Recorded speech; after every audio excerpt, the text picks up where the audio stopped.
Hello, what's up mga kabakyard? So, welcome back sa ating YouTube channel. So, may nangyari po dito sa manukan natin. Inside job mga kabakyard. So,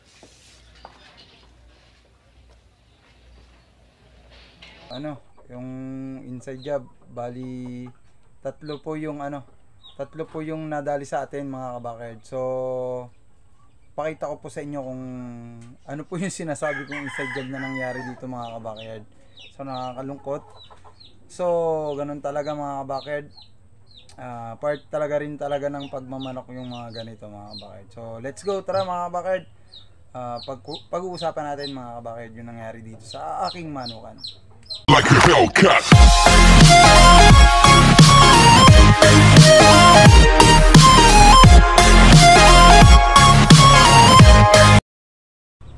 So yun na mga kabakyard, bali ang nangyari po dito na inside job na sinasabi ko mga kabakyard ay ito po ang may kagagawan. Yan, yung aking aso mga kabakyard. So hindi ko na usisa po yung mga kabakyard, yung tali niya sa liig, nakawala po siya. Mag 2 years na po ako dito, ngayon lang po nangyari itong yung incident na to. So kailangan mapalitan na po yung pandiig ng aking aso, ng aking si Stappy. So kaya inside job mga kabakyard, dahil siya yung pinagbabantay ko dito, siya rin pala naman yung sasalbahay sa mga alaga natin dito mga kabakyard. So yung mortality natin mga kabakyard, isa, pero tatlo yung pinuntahan niya mga kabakyard.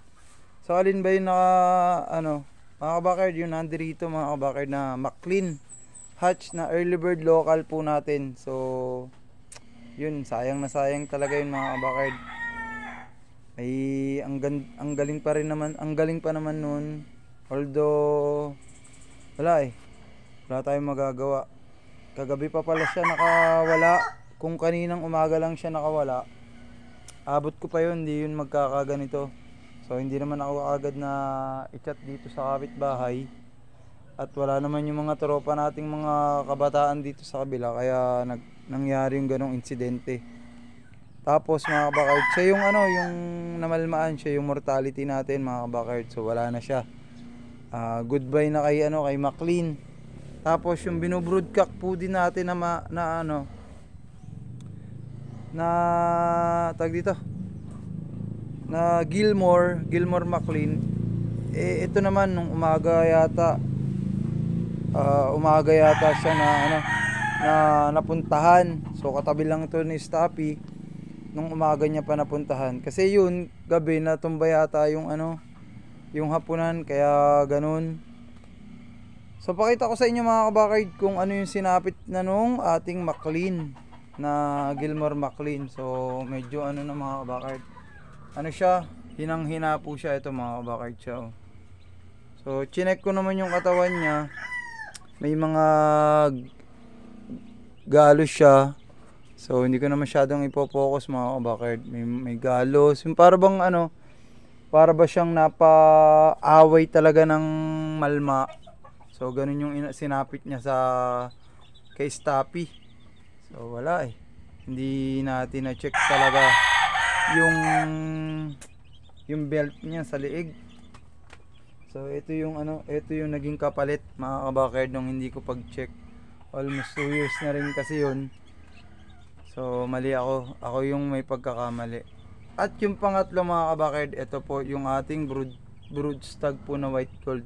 So although siya naman yung huli, agap naman, kaso medyo natakot talaga sa kanya. So naiilang tuloy to si white gold. Talagang nabunutan na rin kasi ng ilang pakpak. Tapos nagkagalos na rin po siya, pero wala naman po siyang bite, wala siyang kagat. Pero ayan parang siya ngalos baka kabakyard, na siya, na natakot siya dun sa pagkakasugod sa kanya ni Stappy. Wala talagang yan. Ito namang white gold, ito for sure mabilis ang recovery nito mga kabakyard. Ito po ang hindi ko alam kung ang recovery kung gaano kabilis. Pero pipilitin ko to mga kabakard na masurvive.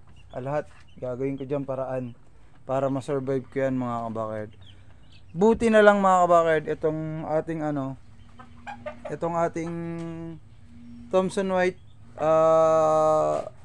Gilmore Thomson White na Henny line naikulong ko, tsaka itong ating one time naikulong ko yung limited gold. Tapos eto naman dalawa, butit nandito, hindi ko sila ikinord kahapon. So hindi sila pinuntahan dito ni Stappy. Medyo hindi talaga sila hindi sila napakialaman, hindi sila nagwala.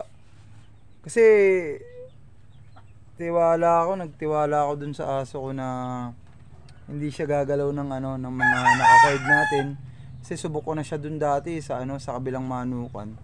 Hindi siya gumagalaw ng naka-cord dun kahit nakakaalpas siya. Unlike dito kasi medyo kulong talaga nakulong. So binala ko nga sana siyang itali na lang dun sa labas. Kaso baka naman dun tayo makaperwisyo pag sa nakaalpas siya. O kaya pagagawan ko na lang siya ng hawla na bakal dito para para hindi na ako sa kanya nagwo-worry. Kasi eto mga kabakard, yung gantong pangyayari hindi ulit, may tendency maulit-ulit to once na nakawala ulit siya ng ganong oras Okay lang sana kung nandirito na ako nakawala siya. Hindi niya papakialaman yung mga yan kasi takot sa akin yan Yan, tignan nyo mga kabakard. Sobrang hirap magpalaki. Ganun lang yung insidente na mangyayari. So wala. Part pa rin talaga kasi medyo may pagka nagkalaps tayo, napabayaan natin ng konti, hindi natin na double check. Para lang siyang mga kabakard, yung sa mga cord kailangan dino-double check natin na yung cord kung may mga lamat na ba. Yun, parang ganyan lang yung pangyayari nung kaya masakap lang. Siya yung bantay natin, siya yung tumira sa mga laga natin. Talagang kahit kahit magalit ako kanina, so hindi ko na ginawa kasi wala namang mangyayari. Dati nung kitang-kita ko nung nakagat niya yung gold na bata, nung isang bite lang talaga, wala agad. Yun, nagalit ako dun kasi caught in the act ko Pero ito mga kabakard, hindi ko nakakita. So ibig sabihin kapabayaan ko talaga yung nangyari dito. Kaya wala tayong magagawa. Buti yun lang, yung isa lang yung pero sana ma-survive natin yung Gilmore McLean. Tapos sige, continue na lang tayo ulit ng pagbe-breed para may mga next naman na tayo pang cording. So magti-triple ingat na lang talaga tayo kay Stappy kasi wala na akong magagawa dito. Ganito na to may breed kasi to na Labrador kaya talagang medyo may siya may hilig siya sa sa meat. So ayan mga kabakard yan lang yung update natin ngayon dun sa nangyari sa atin na masama dito sa ating manukan. So ayan mga kabakard.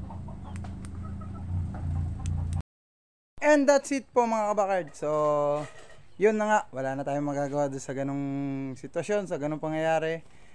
Kaya diretso lang, tuloy lang ang breeding, tuloy lang ang